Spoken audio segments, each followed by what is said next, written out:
Hey, Econ students, great to see you today. Hope all is well. Hope you had a wonderful Easter.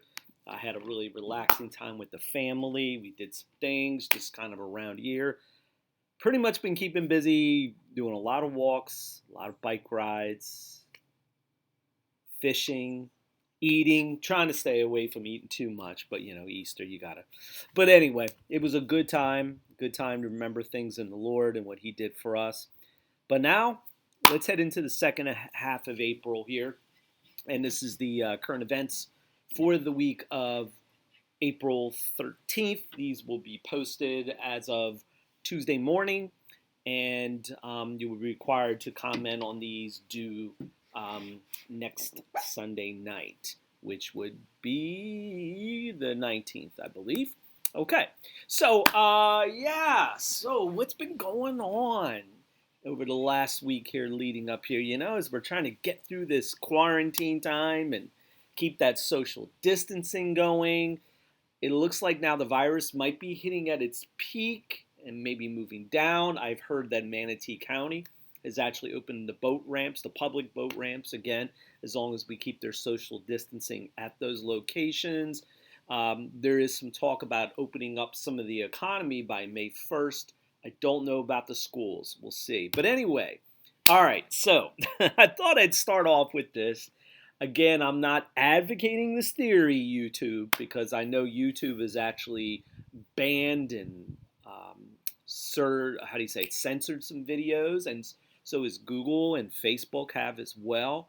Videos that are linking the new 5G cellular technology to coronavirus. So is there any truth to this?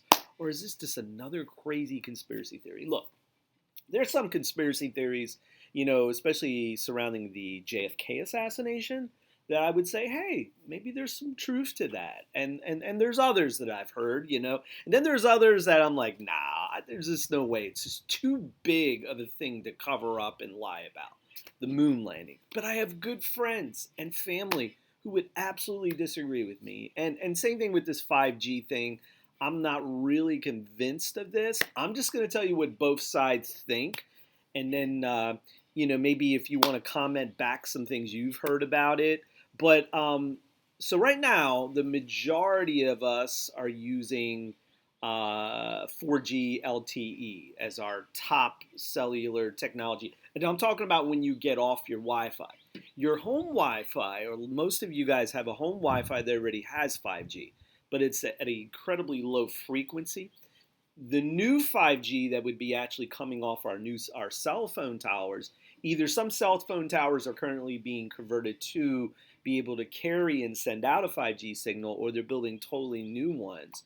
But some people are concerned that the 5G in the places where it is either making coronavirus worse, bringing down people's immune systems, and there is some that even would claim that it causes the coronavirus. And let's try not to make fun of people, but I will tell you, let me go back to some mainstream media um, information to show you just to kind of start you off with this. Um, and again, there's some movie stars that are beginning and celebrities that are beginning to transcribe to the conspiracy theory that 5G is somehow linked to coronavirus. Again, I am not saying I believe that, but I have some family and friends who have pointed that out to me and have actually said, hey, there might be some credence of truth with it. So while my internet for some reason is working very slow, some of you guys, that might be your case at your house because of the high volume of traffic right now on the internet because so many people are home. Um, you might notice that your internet is slow. Some of you probably are paying for some incredibly high quality internet. So let's see what's going on here. For some reason, I having the pinwheel of death. Um, Getting into this 5G article here. Okay, so let me quit, and then we'll go back into this here in a second.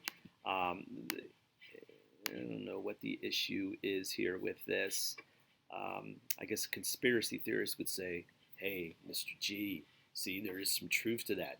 It shut down your PowerPoint. Well, but look, believe me, there are people that think that. And again, I don't think all conspiracy theories are crazy. You ever want to talk to me privately, I would definitely share some ones that I think have some legitimacy to them. So let's open this back up again and let's do a little bit of, let's see if we can get into it. And we'll do this here. We'll open it this way. Maybe it'll take us into it. Let's see if we can go this way, and then I'll open up the article to you. So anyway, as we open this up, one of the things that happened was there was a mast fire on one of these 5G towers, and people are probing it. And hold on one second. Ask your sister, please. Okay.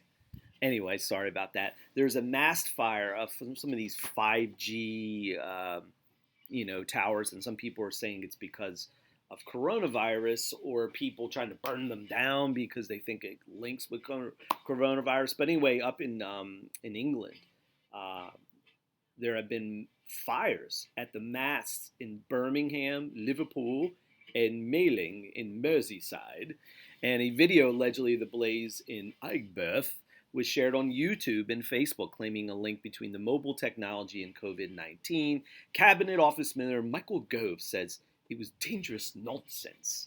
And the Department of Digital, Cultural, Media, and Sport said on Twitter, there is absolutely no credible evidence of a link, while the trade body Mobile UK said such rumors of conspiracy theories were concerning.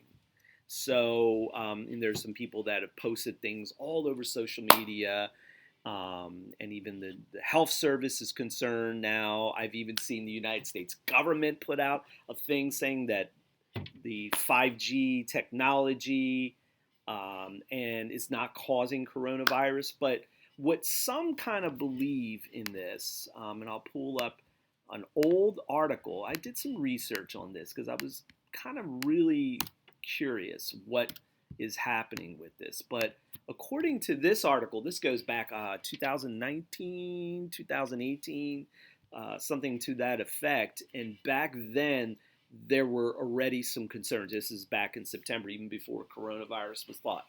Is there health concerns with this 5G technology? I'm not going to say no. Okay.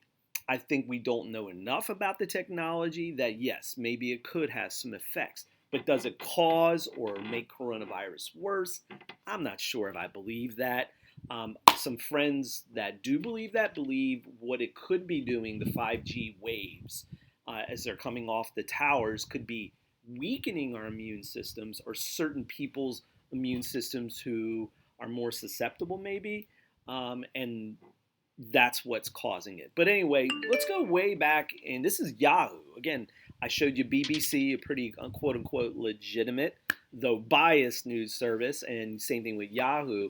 But they even had health fears back then, and the Swiss got to the point they have actually halted the erection of these towers there.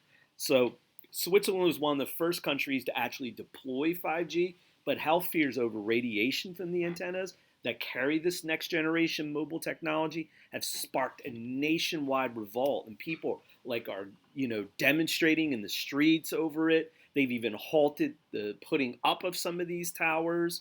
And so, yeah, I mean, some doctors have been concerned. But if you actually Googled this or went on Duck, this is another search engine you can use, you will see all over the media they are constantly denouncing this. So if I were to actually just put up here, the first thing you would see if you put 5G and coronavirus. Coronavirus, Huawei, that's the name of this Chinese company that is putting up these towers all over England. They urge the UK not to make any 5G U-turn, and even the UK now. And again, I'm not saying it's because of coronavirus, but the UK has actually kind of halted the setting up of some of these towers by this Chinese company. Now, is it because of coronavirus, or is there another concern that this Chinese company, Huawei, is working with the communist Chinese government to help use this 5G technology to surveil us? That could be. But anyway, you even have celebrities who are worried about the side effects of using 5G. One of the more famous of those celebrities, I believe, was Woody Harrelson. And all the celebrities who were worried about the side effects of using 5G and what they've said.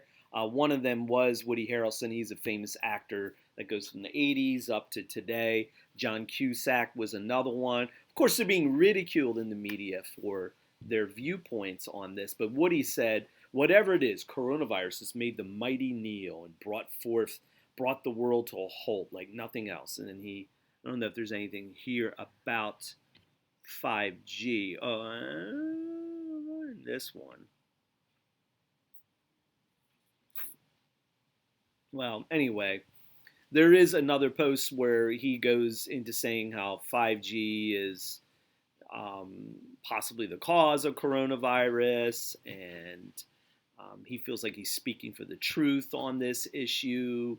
And he was very concerned. And again, you go into any of these sites, coronavirus. Here's why science says 5G didn't cause it. CNN, that's USA Today. CNN, the conspiracy linking 5G to coronavirus just will not die.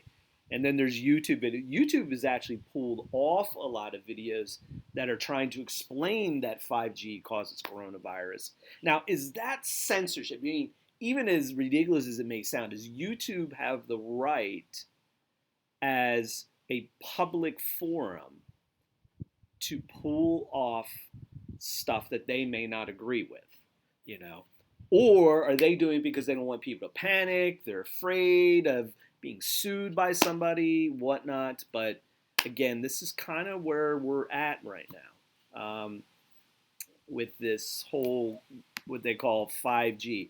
There was an interesting, I went into this article, this is from Israel, and in Israel, they were actually doing some studies there, some doctors, and again, this goes back, I believe, 2018. The safety of 5G technology is finally being brought into serious question. In case you haven't noticed, the tech industry fascists working in lockstep with corrupt governments, so definitely these people don't like the government, all around the world are pushing really hard to get super fast 5G wireless technology fully and globally deployed over the next several years. Well, anyway, they go on to say that it has never been proven safe and in fact has been shown to be threatening to the health of plants, animals, and humans. All it has to do with the type of radiation that is emitted from 5G. The radiation, which is high frequency, that penetrates, this is what some scientists and doctors believe, the human skin more aggressively than our current 4G, 4G LTE, than any other type of radiation currently emitted from consumer electronics. It's actually in the same frequency range as what's blasted by naked body scanners present at American and British airports. And so they go on to talk about the gigahertz, the frequency ranges, and how it could be harmful. And they even say that the human sweat ducts act like a number of helical antennas when exposed to these wavelengths that are put out by the devices that include 5G. So, do we know enough about the 5G to say it's completely healthy? I don't know. Is there enough evidence out there to say 5G is caused by coronavirus or vice versa? I'm sorry, that coronavirus is caused by 5G technology. I don't think the evidence is there. If you disagree with me, please feel free in your comments to give me your reasons. I'm all ears. I'll listen to anybody, and I respect anybody's opinion on this. I don't think it's proven that there's a link with coronavirus, but I also am concerned about what some of these doctors and scientists are saying about the safety of the technology for humans, animals, and stuff. So, but anyway, where is 5G technology? Did you ever wonder that? So I did it, and again, this is some argument. I don't know enough. I'm not really great at every place that is a hot spot of coronavirus right now in the United States. One place I do know that is a hot spot of coronavirus in the United States is around the Miami, Fort Lauderdale area as well as New York. Now, if you were to try to look into this, where is 5G and where is coronavirus really bad? Well, of course, China has already a lot of 5G technology set up. Do they have it in Wuhan, where the virus started, which is in the, I can't remember the name of the province, where it was really bad?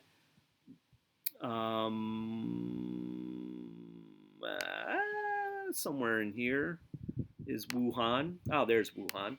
Do they have 5G at that location? Yes, there's like 3 different companies there: China Unicom, China Mobile, and China Telecom.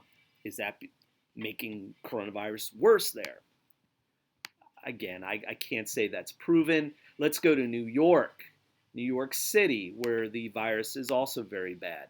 There is 5G, and there are 5 different companies using 5G already in New York City, as well as in neighboring New Jersey.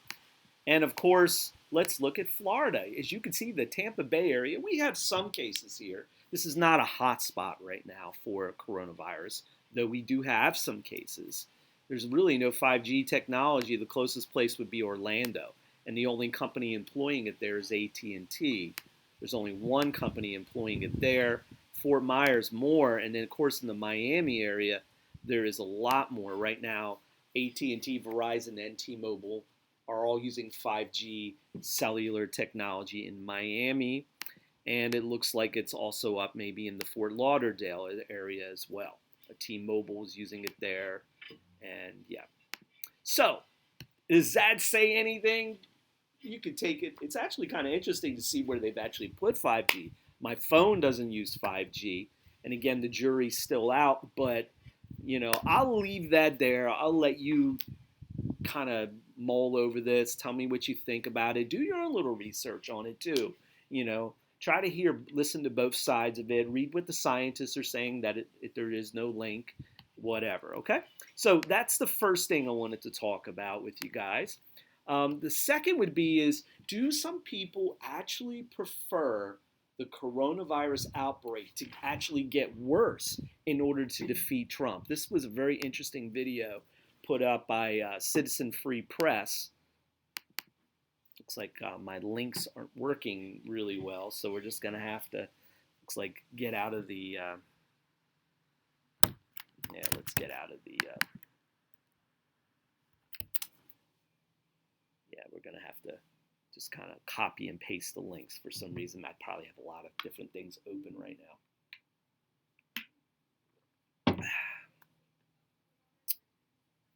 Hopefully we can get out of this. But anyway, I'll give you the short story of this here. Do some people actually prefer the coronavirus outbreak to get worse? Yeah, if they went out on the street, this media group, they're called Citizen Free Press, and they actually asked people out on the street, would you prefer to see the coronavirus thing actually get worse and the economy get worse if it means it would actually defeat Trump? And you would be surprised, but people did say it. Now, there was also some people that say, oh no, that's wrong, So hopefully I can get this PowerPoint back up again, and then we can get right back into it, and you can see the link. But yeah, I hate to just feel political about all these things all the time, but look, I wouldn't doubt that there are people out there that truly are sick enough in the head that they would love for see things to fall apart if it meant that the American public would blame it on Donald Trump, and therefore it would lead to his defeat. So check out this little clip. I'll let it play here for a second. You can see what they're saying.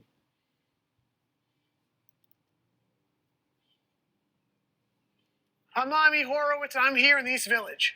We know the president is not exactly popular here, but how unpopular is he?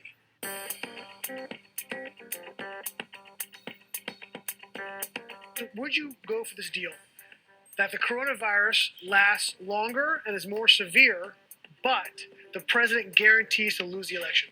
That's a hard question. So, that's a hard question. Can you believe people actually thought, like, whoa, yeah, that's a hard, oh my gosh, that's crazy.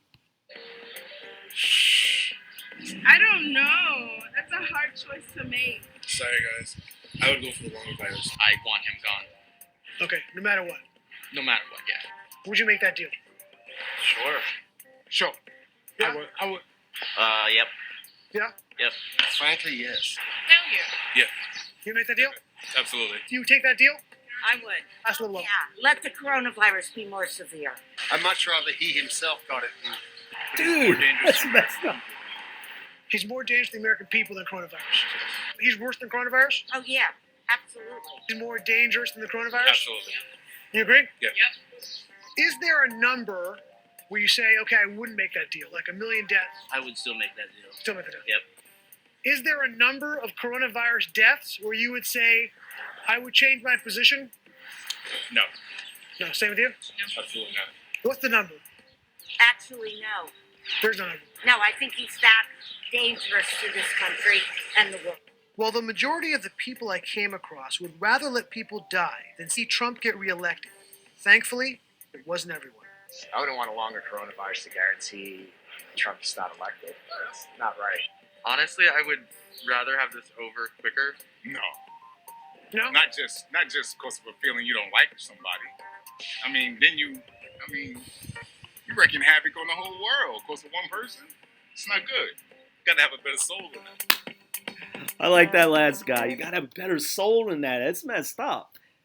Now, again, does the whole country feel like this? I don't think so. But you go into the east side of Manhattan in New York, which tends to be very anti-Trump. Sure, that's the word on the street by some people. I don't think the majority of people around here would feel like that. But that is a little concerning to me to hear people even say something like that. So hopefully people think smarter. Anyway, so when is Trump going to open this economy again? Or the governments of these different states are going to open up the economy again? Trump was riding pretty high, or the American people were riding pretty high on the backs of Donald Trump here, with tax cuts and deregulation, and jobs were going through the roof. The stock market was going crazy. It was the best economy in U.S. history, some argue. Whereas the Obama economy was still struggling. So when is Trump going to open up this economy? Well, supposedly there's going to be an announcement today or in the next few days that Trump says he would, that he's going to have an announcement soon about the economy. So Trump decision coming shortly on reopening the U.S. economy. This is actually today. President Trump said Monday he will make a decision in the near future on reopening the country after conferring. I had to confer with the governors and other officials. And so as the White House now is forming another task force. So you might have heard of the coronavirus task force. So now there's a new one, the CCP virus task force. Some people call this the CCP virus, the Chinese Communist Party virus, because they believe the Chinese Communist Party in Wuhan and their laboratories allowed this virus to escape. Or they make the argument it's the Chinese Communist Party that mismanaged this whole thing and allowed it to spread everywhere. Okay? For the purpose of creating conflict, so they say, here he goes, for the purpose of creating conflict and confusion, some in the fake news media are saying that it is the governor's decision to open up the states, not that of the President of the United States and the federal government. He put this out on Twitter. Trump said that notion that the governors are the ones responsible, that's incorrect. So it is the decision of the president for many good reasons, guys, many good reasons. With that being said, the administration and I are working closely with the governors, and this will continue. So Trump is actually able to issue with the federal regulations to prevent the spread of the virus. And however, it is not clear, constitutionally speaking, if he has the authority to reverse public health restrictions put into place. So all the social distancing, blah, blah, blah. So across the U.S., governors have implemented stay-at-home orders. It's impacted millions of jobs. So it's actually forced a stimulus package, which some of your families might be receiving already. It's supposed to be in their, bank accounts this week, starting this week. So it's affected about 500,000 people in the world, in the United States, and has caused more than 20,000 deaths. So when is this economy open back up? We'll have to kind of see. I'm thinking if we could continue to hit down on that curve and see more drop in cases, more drop in deaths. Already, New York is beginning to open up more hospital beds. They're beginning to say we don't need so much ventilators anymore. They're beginning to say, hey, this is getting a lot better. If that trend can continue, then very well we might start seeing a relaxing of some things May 1st. Here's what I predict. Maybe some of the restaurants may open their dining rooms up again, but kind of go back to what it was right before everything closed. Maybe have half capacity for a while and kind of gradually ease back into things again. So we'll kind of have to see, how this all goes. We know this virus is leveling off, so let's see what happens. Tell me what you think about that, okay? Also, what's the story on this anti-malarial drug, right? Hydroxychloroquine. So this is also out of one of my favorite news sources, the Epoch Times. If you ever get a chance, check it out. They're really good about getting out a variety of different things that are going on and telling the truth about it, at least in my opinion. Guess what South Dakota is doing? They are the first state now, statewide, to launch the clinical trials in all their COVID-19 patients. So they're actually doing this today. So we know that this drug has been actually used not just only against malaria, but also lupus and rheumatoid arthritis. And it's approved for now emergency use against coronavirus. Okay. The governor that is actually doing this, her name is Governor Kristi Noem, and she said the comprehensive trial was launched after contact with White House officials, including a direct request to President Trump and Vice President Mike Pence for enough of these doses for the trial. The request was met. Now, there's a lot of controversy. There's still some of your more anti-Trump media sources that are saying it's an unproven drug. It's got a lot of side effects. They literally like to harp on that. Whereas there's other sources that are saying, hey, this might be the cure or at least the main treatment. Well, at whatever rate, here she is. This is the governor of North Dakota, Kristi Noem. But there she is talking to President Trump. But she's getting this thing out to the people of South Dakota that have COVID-19. Right now, they only have 138 new cases in one night. Sorry about that. They have a total of 8,000 in that state right now that have coronavirus. So, but only 44 are sitting in hospitals. 6 have died and another 207 are recovered. So it's going to be interesting to see what happens with this hydroxychloroquine and how it's working. Here's what I'm hearing that some of these doctors are doing. They're actually using it in conjunction with some other drugs. One of those being, believe it or not, your old-fashioned vitamin C. They're using high 1,000 milligram plus doses of vitamin C, the hydro drug here, as well as I think it was either vitamin A or vitamin D, some type of mix of that. And they're seeing miraculous recoveries with the patients. There was this a doctor, he's an Orthodox Jewish doctor in New York at one of the hospitals, I think Mount Sinai Hospital, who was using it, and he was seeing great results. There's another doctor in LA who was using this mixture of drugs, and it was also showing great results. So what about, ever heard of the British Trump, as some people like to call him? He's about 20 years younger. His name is Prime Minister Boris Yeltsin. I don't know if you guys heard about this, but Boris actually had coronavirus. He was actually even at one point last week in intensive care. He is engaged to be married, and his fiancée, who is pregnant with his baby, has now tested positive. I don't know if you guys heard about this. But Boris now, they just did a test on him, and we call him the British Trump. He looks like him a little bit. And he is now tested negative. So he's feeling better, though he's not at work, back to work, but he was discharged from the hospital there. And he is now tested negative. And I think about how many days ago? It'd be 8 days ago is when he was feeling really bad. but he started feeling better, and so he's out of the hospital. But I did hear something his fiance has tested positive for coronavirus. I got to look that up.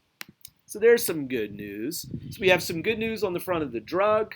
Boris Johnson's feeling better. But hey, did you guys forget that we actually have a presidential election supposedly this year to still handle? And it looks like the presumptive Democratic nominee to run against Trump is Joe Biden. And there he is. He loves to be cuddly with women, smell their hair, grab their waist. Even Hillary here too.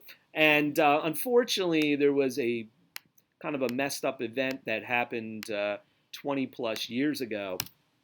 And it was with a woman. I think she was an aide of his. And let's see if we can pull up the article here. No, that's not the one.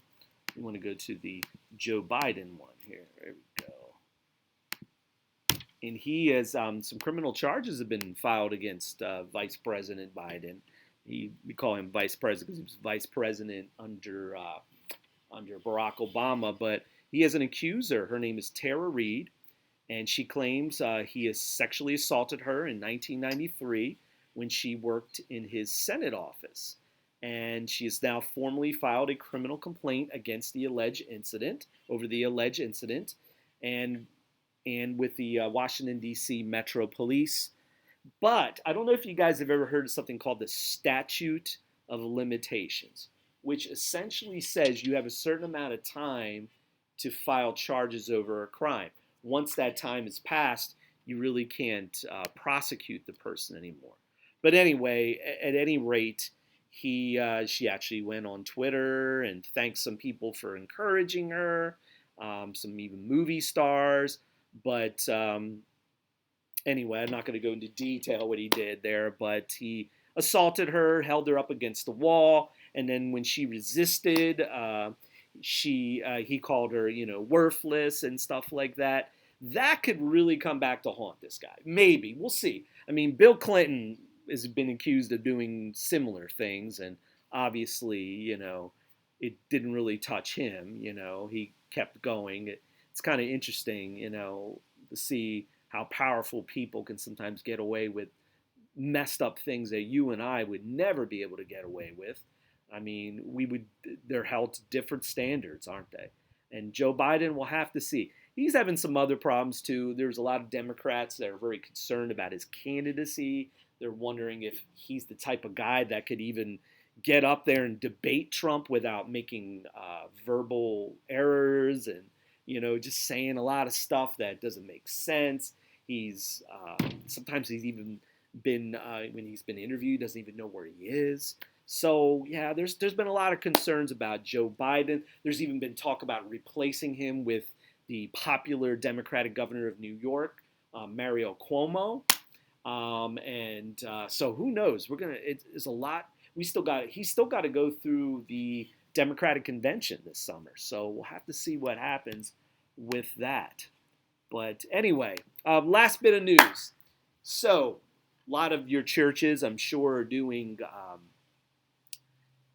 online services. There's actually a church down the street from me. It's a very small church that actually did a drive-in service as long as the people kept social distancing of their cars, 6 feet. They actually parked people, and the pastor came outside with a microphone, and he preached to the cars. And as long as they were doing the social distancing, state of Florida really hasn't messed with them. But in Mississippi, a little bit different story. And I'll put this article up here. And so is banning of, drive-in churches even, can we do that? I mean, I could see if you had 1,000, 2,000 people getting together, that could be an issue. I mean, my church, Bayside Church, has really been trying to comply with the governor and the president's guidance, and we've gone to complete online church. But I don't know, why is this coming up again? I want to go, let's get the Epoch Times, and we'll go back to them, and we'll pull up this article. This happened down in Mississippi. So St. Pius X Roman Catholic Church canceled all masses through April 14th. So I don't know if this is actually, I don't know why they put a picture of a Catholic church when it was a Baptist. But anyway, a police officer from the Mississippi City told a pastor who was preparing a drive-in service this past Thursday that his rights were suspended because of an order from the mayor.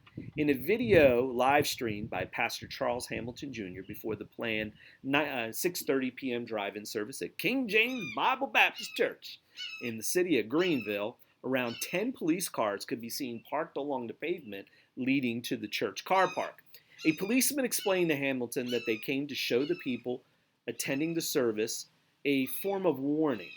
The police would let attendees go without a ticket if they read the warning and leave on their own accord. Another police officer who appeared to have shown Hamilton the form minutes earlier joined in to say, "By order of the governor, your rights are suspended," the officer said. Hamilton responded vehemently, "Our rights don't come from authority, it comes from the Bible.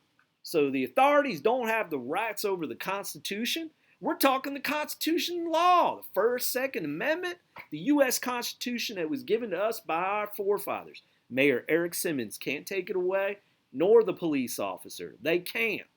The Epoch Times reached out to the Greenville City Police Department, but wasn't able to get a comment by press time. And here's a picture of the cops. They don't seem to be, their cars seem pretty close, but okay.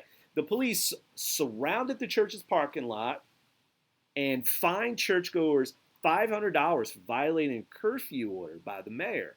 And on Tuesday, the Greenville mayor, Eric Simmons, had issued an executive order banning all church services. All church buildings will be closed for in-purpose and drive-in services, blah, blah, blah. And so there's some people that are really concerned about this, and they feel like this might be a violation of freedom of religion.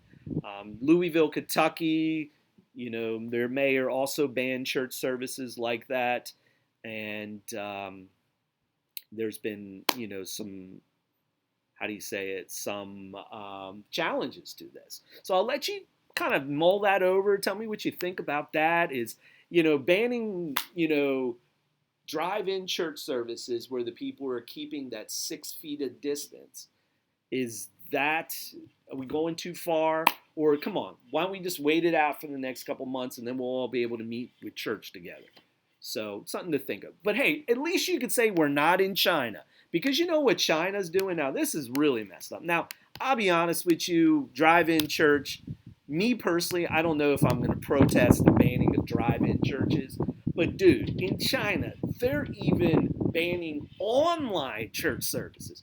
I mean, we know already the communist Chinese government there is anti-Christian, actually anti-religion, period. They've not only oppressed Christians in that country, guys, they've also oppressed what they call Uyghurs. They're Chinese Muslims. Also, Buddhists in Tibet have been oppressed by the Chinese government. So they're blocking live stream services. They're shutting down church chat groups. Bitter Winter, a magazine focused on human rights in China, reported that Chinese authorities have prevented Christians from accessing live stream church services. Pastor of an unofficial house church explained, "Our first and only online gathering was blocked by the government soon after it started." A report said a pastor's online service in the eastern province of Shandong was stopped less than 20 minutes after it began back on February 9th. A few days later, he unsuccessfully attempted another online platform. So local Communist Party officials have issued public notices that churches are required to stop live streaming any of their activities immediately. So you and I can be thankful. At least we could still watch church online. We could still talk to the Lord. We could still fellowship with people that way as well. But in China, where it's a lot more difficult to be a Christian, they're being even banned from going online. But you know what? I also say this. We have to expect persecution. Even in China, I'll tell you, the church is very strong in China. Despite the fact of incredible persecution, they are growing and many people are getting saved in China. And maybe sometimes when we're under great stress and under great oppression, that's when we cling greater to Jesus. It's often said this. It's kind of hard to see a candle lighted on a sunny day in a sunny room, or outside when all is sunny. But it's very easily to see a candle that's shining in the dark. it's so much more powerful, and it gives incredible light to a situation. So during these dark times, allow your light to shine for Jesus. And I'll tell you, it'll be incredible. Finally, here's what I'd like you to do. I know these current events were long, but there's so much going on, and I just wanted to share stuff with you. I want you, like you as you always do, to write a 1-paragraph, 5-sentence response. You could write more, and so I know some of you do, and I'm totally fine with that. Very interesting read. On your opinion about one or more, if you wish, of the current events. And it's not going to be due next Monday night. It'll be due next Sunday night, April 19th by 11:59 p.m. Just type your response on the Google document that I have provided and turn it right here on Google Classroom. So anyway, I miss you guys to death. Man, it's been tough not seeing you guys, but I know God's doing something special for you and through this whole thing. So may you have an awesome day, and look forward to